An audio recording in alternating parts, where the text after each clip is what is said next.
Welcome everyone. My name's Jeff St Laurent. This is the Tuesday live show. I'm thrilled about this show today because we're talking about something very important, and that's how to grow your business, your coaching business that is, while having a full-time job.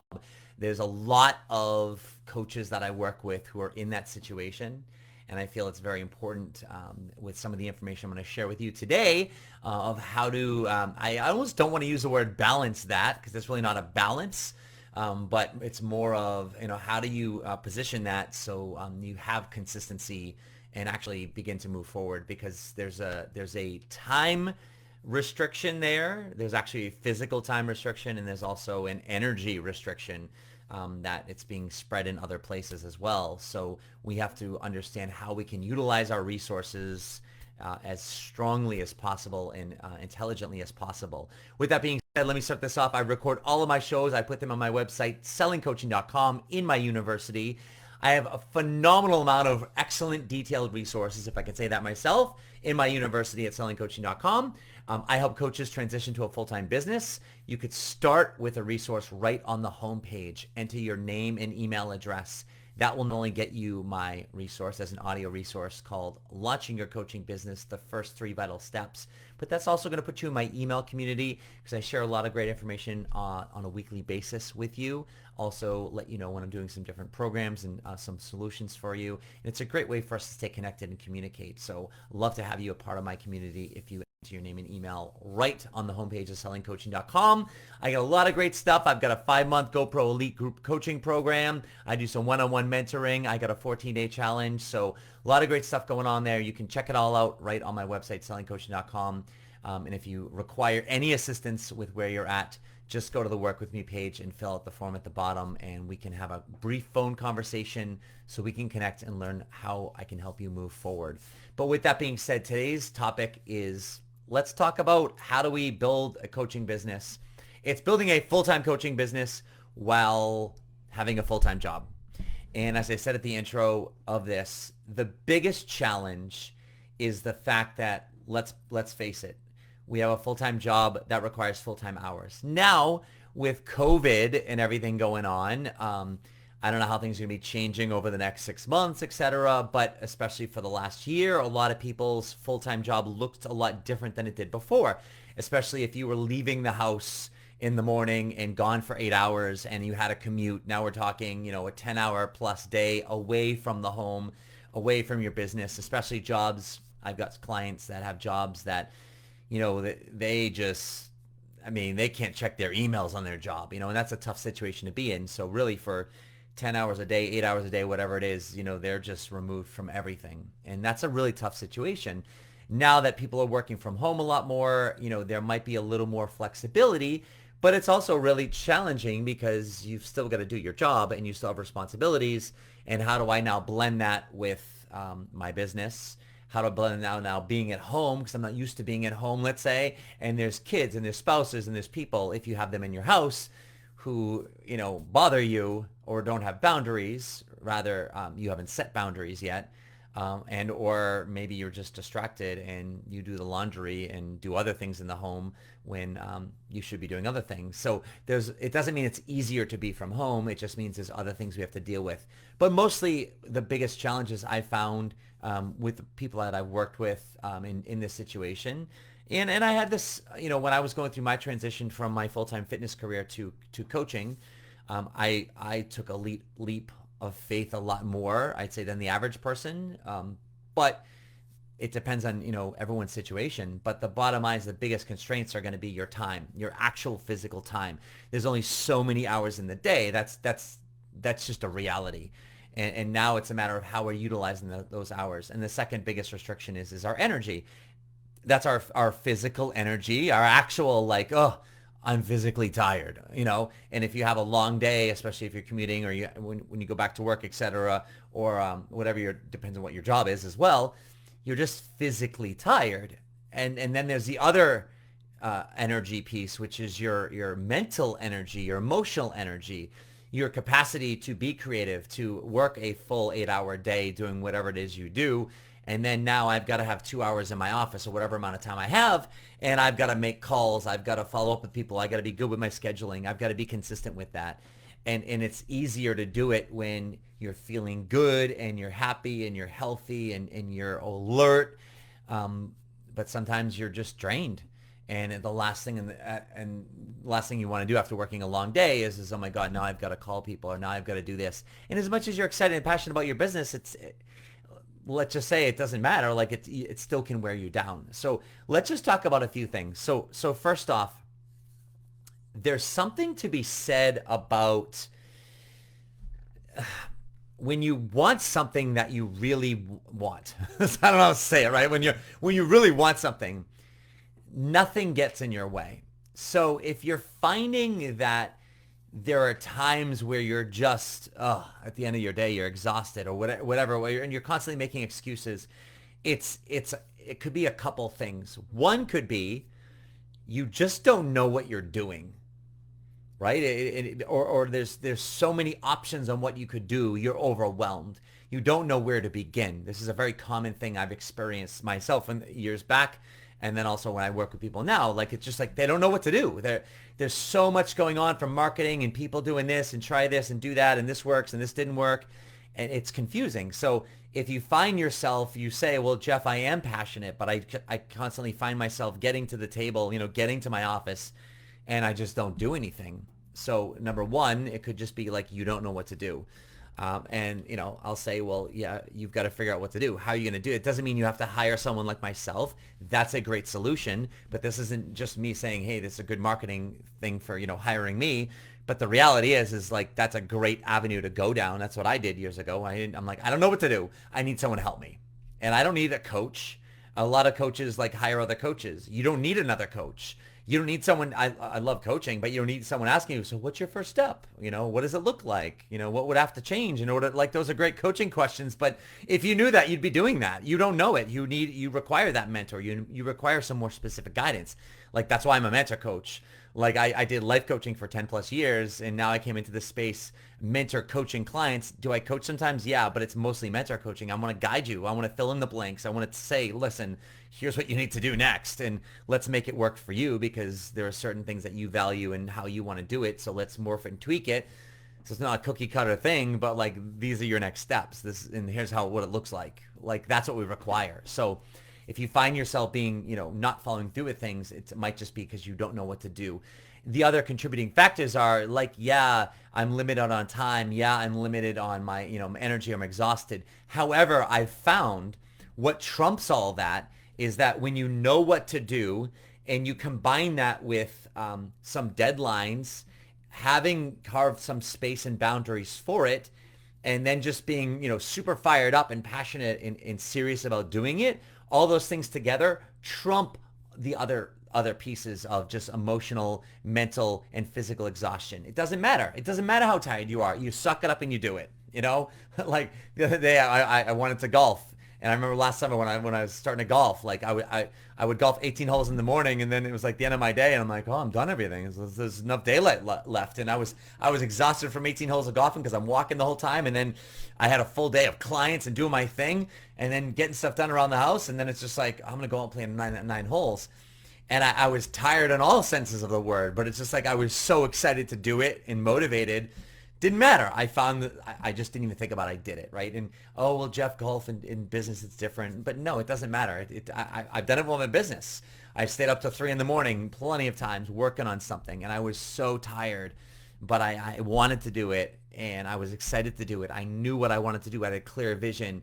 It didn't matter how physically or emotionally tired I was. I did it. And might I suggest is if you find yourself wavering, and you're using, oh, I'm just so tired at the end of the day, or I'm exhausted, then might it be the reasons that I'm suggesting there? Get some clarity on your actions. Oh, and then if you have clarity on your actions and you have a step 1, 2, 3, like I've had people go through my 14-day challenge, my GoPro challenge, or I even have mentor coaching clients of mine, one-on-one in my groups, right? And I'm like, all right, here's what to do. 1, 2, 3. If you have any questions, ask me. Like they have all the steps and the clarity in the world, but sometimes people still don't do it. Well, then we've got to go back to, is this the right time for you? as much as you want to build a coaching business, there's such a thing as timing to do that, right? And so you've got to take a look at that. Maybe it's not the right time. Maybe there's a lot of stuff going on. Maybe you just had kids, or maybe your kids are going through this and your job is this. And as much as you want to do this, you just got to respect that now might not be the right time for you. It doesn't mean never. If the timing isn't now, it doesn't mean it's never going to happen. It just means that right now you might need to wait a little bit. You might need to push it back a little bit and just be honest about that. Like, do I really need to push it back? Because sometimes that also can be, you have to find the fine line, right? There's always the two sides of it, right? It's like, oh, well, thank you, Jeff, for giving me permission to postpone my business or not do what I'm doing, right? Okay, great. But you have to really be honest around what's going on as to why you're postponing it. And if that's a valid thing, great, let's go. You have to remember too, once you get your business going, and this is assuming you haven't started yet or done anything really, people have started with their business, but if you haven't done anything consistently really over any solid block of time, you probably haven't really started your business yet. You've dabbled and you've done things here and there.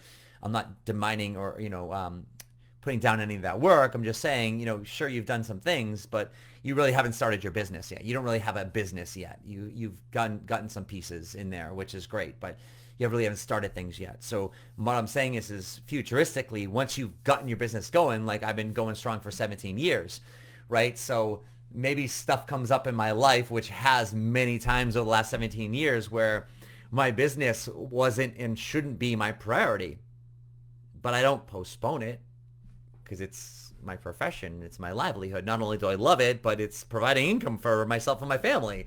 If I don't do that for too long, I'm not going to have income, or I'm not going to have any business going forward. And so whatever happens, maybe I adjust my time. I don't put in as much time, but there's still some fundamental items and pieces that I do to keep it going. So at some point, once, T0 kicks off and you've really kicked off your business, there's not like I'm going back. I'm not stopping and postponing it. It's just like, well, I've got to have some fundamental components that I keep going with it. You have to recognize that, And so, because there's going to be days where you're emotionally exhausted and physically exhausted. And those are days where you just stop. Like there are days where, like even yesterday, right? Like last week I worked really hard. I filled, I have a 5-month GoPro Elite Group Mentor Coaching Program. I worked hard marketing and filling that and having calls and servicing my existing clients, doing all the other stuff in my business. I had my life outside of that. I golfed last week for the first time. I spent time with my son and my girlfriend. So it was a full, rewarding week for me. And come Monday, like I was just like, it was like this space where I didn't have much. I had like one client. I had a little bit of work I knew I needed to get done. And it was just like, at 1:30 in the afternoon, I worked for a couple hours and I'm just like, I didn't have the headspace. And could I have done some things? Yeah, I could have done some things. But it's like, I was exhausted from the week prior. So I got out of my office and my girlfriend did it. So we spent the afternoon together and we hung out. It was awesome, right? But instead of staying in my office and forcing it I recognized where I was and I said, I need to get out of here, right? But I'm back at it today. I got a full day. I'm packed with clients. I'm doing the show and I've got, you know what I mean? But if I didn't do that yesterday, then today would be cloudier. Today I wouldn't be as efficient and on my game as I feel today. So you've got to start to honor that. But that can't be, I'm going to take a week off. It's like, that's not how I took an afternoon off, right? And I could because I did my work. So you've got to start to honor when you're feeling that way. But it's not just like that, afternoon turns into 2-3 weeks or 2-3 months where you're not really doing anything or dabbling a little bit. So that's the difference, and that's, if you will, the blend or the balance of what you got to start to understand that, right? So now that we start to look at that piece, now we got to start to look at, some of the boundaries that this is an important piece. And, oh, Jeff, I've heard of boundaries. Of course we've heard of boundaries, but like there's two parts to this boundary conversation when it comes to building your full-time coaching business, especially while having a job. Is now because your physical time you have is shortened down. Number one, you've got to make some sacrifices. The reality is that you're going to miss things. Fact. You're going to miss family things, stuff with your kids, stuff that you want to do, etc. You're going to. I'm not saying you're going to sacrifice all these time, and some people aren't willing to sacrifice any of that. Trust me, I get it. My son's already 15, and it's just like, it's my only child, and it's just like, what the frig happened? 15 years old, and as it is, I'm divorced. I only see him a week on, week off. So, for the next 4 years or 3 years before he goes to college, it's like 1.5 years for me. So I mean, time is compressed. But the point is that like there are some times that I've had to sacrifice. Not all the times, but you've got to find the space. There are things when things are going to happen, you're going to have to be like, wow, I can't go this Saturday to the family barbecue, or I can't, ride my bike, or like when I wrote my book in 2009, like I gave up a riding season in New England for cycling. I was a competitive cyclist, and that was my thing, and I gave up a season because I wrote my book. It didn't mean I did it forever, but it was an important piece because that book catapulted my business for the next, call it decade or whatever it was after that. So I had to sacrifice some things. It didn't mean I gave up riding forever. All right. It doesn't mean you're going to miss out on everything, but those are those components. You need to understand that if you're serious about your business. Anyone who's great about anything, there's a certain level of focus. I wrote my book, Being Fulfilled. And what I did in the beginning of that, I challenged the premise of there's something called the Wheel of Life. And whether you know this or heard of this, you've probably heard of this concept, right? You draw a circle and you break it up into all the different categories of your life. Let's just eight different categories. There's a whole lot more, right? And there's health, and there's finances, and there's spirituality, and then there's family and whatever, all these pieces of your world. And then you rate it on a scale of 1 to 10. 1's in the middle, 10's in the center. And you say, okay, in your level of fulfillment. And in health, I'm a 5. And in this, I'm a 2. And in this, I'm a 10. And whatever. And you connect all the dots and you say, if that was a wheel, how smoothly would this roll? And of course, you say, no, it would be very bumpy. Great. Where are the low points on this wheel? And let's say it's your finances. Great. What can I do in order to bring this up? The flaw in that, in terms of my opinion, is now what am I doing? I'm focusing on that one area. So that area goes up. What happens to the other areas? They go down. So great. I improved in this area, but now this area turned to crap and blah, blah, blah. So you're constantly going back and forth. And to me, there's too many areas to split my focus on all of them. It's just too much to balance. And it neglects the word focus. What does focus mean? Focus means one. Focus, it's not focuses. That just sounds stupid, right? It's foci. There's no pluralizing focus. It's one thing. Anyone who's really, really great at something, it's because they focused on that one thing consistently over a long period of time, meaning they put most of their energy and most of their time into that one thing. You've got to be kind of somewhat obsessed with that, right? So if you want obsessive, fantastic results, you got to kind of be, a little bit obsessive about your business or whatever you're going for. Now, I'm not saying throw everything else out the window. I'm just saying when we talk about these boundaries, you've got to start setting some boundaries with the two areas: boundaries with other people, boundaries with yourself, right? So you're from 5 to 7 p.m. Normally you're with the family, but on Tuesday and Thursday nights from 5 to 7, you're in your office doing your thing, okay? So you'd say to everyone else, I'm not here. You come in my office, I'm going to slice your head off, being a little aggressive, but you set some boundaries. It's like, I'm not here. If you're bleeding out, call 911. You really set some boundaries. Like, I don't care. I'm joking, but like the point is like you set the boundaries. Great. And then you reinforce them when people violate them, right? And no matter how hard it is, it's a change for everybody, right? But it's also a change for you. But you've got to also, like you say, from 5 to 7 on Tuesday and Thursdays, I'm in my office. Well, at 6 o'clock, don't be going out downstairs in the kitchen. Hey, just getting a snack. Hey, kids, what are you doing? Hey, hubby, wife, whatever, whoever you're with, what's up? What are we doing later? Like, no, stay in your office. You've got to honor your own boundaries, because why would they honor them if you're not honoring them? If they're honoring them, they come upstairs and you're making the bed or you're folding laundry. They're like, I thought you were working. Doesn't work like that. Like, you got to be focused, right? So there's that setting of those boundaries, which are very, very important for you and for other people. And you have to recognize if you're in a situation with other people, in your home, like that's a change for them. They're used to having you around. They're used to just walking in the room that was formerly now known as the office, which was, whatever, a bedroom or whatever it is. and they're not used to that, right? So you've got to really reinforce those things, and you can't just be like, oh, whatever, it's too hard, and you just can't be like that. You've got to be obsessive about this. You've got to start saying, like, listen, if you're going to put in that time, put in the damn time. You've got to. The last thing I'll start to wrap this up with is about the time piece. Is when I say put in that time, you don't need a lot of time.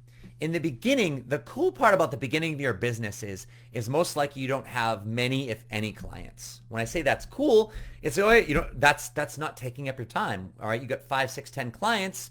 Okay, that's a certain amount of sessions or you get some groups. That's a certain amount of time that's already taken every week, right? Right now you don't have that. Great. Okay, so what's your job? All right, your job is to get your message in front of new people, to bring them into your audience, and then when they're in your audience, create conversations, nurture, and stay in front of those relationships. Like that's the main thing you do, right? Can you do that in a handful of hours a week? Absolutely, absolutely, unequivocally, right? So as you start doing that, you're going to start to find as a result of that, now I'm having more conversations. Now you book a speaking engagement. Oh, now you need to keep with the marketing stuff, but now you need more time to start to prepare for that a little bit. Okay, we do that, and now we create conversations. So now we're still working on getting our message out in front of people, bringing them into our audience, nurturing them, staying in front of them. That's our core system. Now we're booking more presentations, so there's more preparation for that. And now there's more conversations on the back end. And now all of a sudden I land a client, I land 2 clients. Now there's some other work with, so it slowly starts to build and spread a little bit.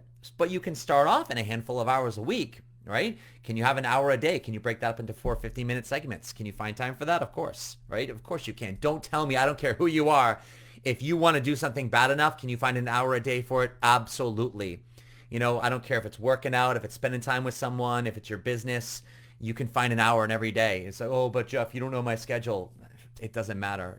You're going to change something. You're going to delegate something. You're going to stop something. You're going to quit something. You're going to find a way to do that. There's no excuses when you want something bad enough and you know what you're doing. That goes back to my beginning point. So now what I'm saying is if you had an hour a day and it was a focused hour and you knew, here's who I'm starting to reach out to and here's what I'm doing in that day. All right, so now let's do that for 2 or 3 months. Now things are going to start to be happening, right? So now let's make sure we're efficient with our time. Let's make sure we're using it properly. Great, now we got a little more time. Oh, geez, now I got a client. Now time's getting a little bit of tight. Okay, well, now what do? Now there's going to be a threshold where now we're running into like, all right, we can't sacrifice our marketing time because things just start to slow down. Okay, maybe we need to expand our business hours an hour or 2. Where's that coming from? Let's have a conversation, right? But it's not just like, oh, you got to figure this all out right now. That's the great thing about it. You got your 5 hours a week right now or whatever the small amount it is to get in front of people. And then you know what, 2, 3 months goes by and you're like, oh, wow, I need a couple extra hours or I need an extra hour. Or you know what, I don't need extra time. I just need to do this a little bit more efficiently. And there's a natural process of I've gotten better at it anyways, so now you're doing it more efficiently, so you don't need as much time as you did from day one, right? So it all tends to work out. And so you've just got to trust the process. You've got to know the steps. And then you start to expand your business hours a little bit, right? And now that you're more disciplined, now it's easier to set boundaries and expand those. It's easier to go to whoever and say, hey, mommy or daddy or whatever has to, on Saturday mornings, maybe you got to get your ass out of bed a little hour earlier. Maybe you got to keep your ass up an extra hour or 2 later. That's like there's ways of expanding your time. You're a little bit more tired. Oh, but Jeff, I can't sacrifice my sleep at all. Like that's what people do. I'm not here promoting get stressed and sacrifice your sleep. I'm just saying sometimes that's what you do. And so great. So now you've got 7 hours of sleep instead of 8 hours of sleep. Make it work, right? And do you have to do that all the time? No, but like maybe you find that, when you're passionate about something, you get up, you just bounce out of bed and you get it done instead of snoozing in bed in the morning for 15, 20 minutes. Like there's 15, 20 minutes that could be used elsewhere. There's always ways to dial in stuff. There's always ways. And most people, they don't look at it too closely. And they just look at it from a broad perspective and they're like, oh, there's just no way. And it's just like, listen, if we wrote down, wherever you spent your time during the day, it's just like, budgeting, right? If you really looked at where you're spending all your money, could we find an extra $200-$300, a month in there somewhere? Like, yeah, I don't care how little money you're making or how broke you feel you are. There's ways of dialing things in. If you're at least making $200 to $300 a month, which I'm hoping you are, but if you're not, you can find a way to do that. The point is there's ways of dialing things in. So hopefully this was helpful for you today to really start to take a look at some of the reasons maybe why you're not doing it, tweak a little bit there, setting some boundaries, looking at your time, looking at the motivation that you have, looking at the timing of it all. There's a lot of avenues you can go and just pick one of these things to start looking at. And then just, I think the biggest thing as I wrap this up is to say, like, listen, just take your time with it and allow it to evolve, but find a core place from where you're starting at, find a core strategy, execute that strategy on a daily, weekly basis, do it consistently over time, and allow it to unfold. The beautiful thing about this business is it shouldn't be built, and it can't be built in a fast pace. Even if you had all the time in the world, and even if there's all those marketers out there like, oh, you kidding me, Jeff? You could do this thing fast. You can make your 5 figures in your first few months, 5-figure months. You can make your 6 figures, blah, blah, blah. It's like, great, do it. Go teach that. I'm not gonna buy into that. Can it be possible? Absolutely. But I'm saying the average person, 9 out of 10 people, 10 out of 10 people, aren't going to do that. So like, let's take our time and go for it if you want it. But I'm just saying, like, there's no rush for this thing. There can't be, and there shouldn't be a rush for this. It's just like if you're trying to lose some weight. I like to say release weight. It's like, what's the rush? Oh, I think lose it this week. Like, no, you don't have to lose it this week or this year. Like, take your time and just be consistent with it. And guess what? 2, 3, 4, 6, 8, 10, 12 months goes by, and guess what? You're where you want to be, or maybe you keep working at it. That's how it goes. But we got to stop, pushing and rushing. And we've got to just go back to, okay, what do I do today? What do I do next day? Where's my time? Did I set my boundaries? Great. That's it. The week goes by. Wow, I had a good week. What am I doing next week? And do it long enough, and then for something to unfold. And next thing you know, you look back and you've got 12 months behind your belt, 24 months behind your belts. I look back 17 years behind my belt and I go, holy crap, look at the frick I've done.